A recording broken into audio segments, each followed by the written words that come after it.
രാഹുൽ ഈശ്വർ എന്ന ചെറുപ്പക്കാരന് പേരിട്ടത് വലിയ ഈശ്വരൻ നിന്നെയാണ്. ഇയാളുടെ അച്ഛൻ്റെ പേര് ഈശ്വരൻ എന്നാണെന്ന് എനിക്കറിയില്ല. ആണെങ്കിൽ പോലും ആ പേരിന് അദ്ദേഹം യോഗ്യനല്ല. അദ്ദേഹത്തിൻ്റെ പേര് രാഹുൽ ചെകുത്താൻ എന്നാക്കുകയാണെങ്കിൽ വളരെ നന്നായിരിക്കും. കാരണം പുള്ളി ചെകുത്താൻ്റെ കാലത്ത് പിടിച്ചിട്ടാണ് എപ്പോഴും വാദിക്കുന്നത്. ഇദ്ദേഹത്തിന് രാഹുൽ ഈശ്വർ എന്ന് പേരിട്ടത് വലിയ ഈശ്വരൻ നിന്നെയാണ്. ഈശ്വരനുണ്ടെങ്കിൽ അത് സഹിക്കില്ല. കാരണം ഈശ്വരനെ നിരക്കാത്ത വർദ്ധവനാണ് പുള്ളി പറയുന്നത്. അതുകൊണ്ട് അദ്ദേഹത്തിൻ്റെ പേര് ഗസറ്റിൽ കൊടുത്ത് രാഹുൽ ചെകുത്താൻ എന്നാക്കുകയാണെങ്കിൽ വളരെ നന്നായിരിക്കും. അങ്ങനെ ചെകുത്താൻ്റെ അനുഗ്രഹവും പുള്ളിക്ക് കിട്ടും. പുള്ളിയെ സ്ഥിരമായിട്ട് വിളിച്ച് അഭിപ്രായം ചോദിക്കുന്ന ഈ ചാനലുകാർക്കും ചെകുത്താൻ്റെ അനുഗ്രഹവും എല്ലാവിധത്തിലുള്ള ആശീർവാദവും ലഭിക്കും എന്ന കാര്യത്തിൽ എനിക്ക് യാതൊരു സംശയവുമില്ല. ഈ വിഷയം അദ്ദേഹം ഗൗരവമായിട്ട് പരിഗണിക്കും എന്നാണ് എൻ്റെ വിശ്വാസം. ഇനി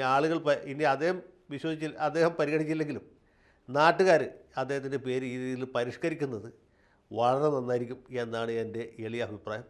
കൂടുതൽ വാർത്തകളും വിശേഷങ്ങളും നിങ്ങളിലേക്ക് എത്താൻ ABC മലയാളം സബ്സ്ക്രൈബ് ചെയ്യുക, ബെൽ ബട്ടണും അമർത്തുക.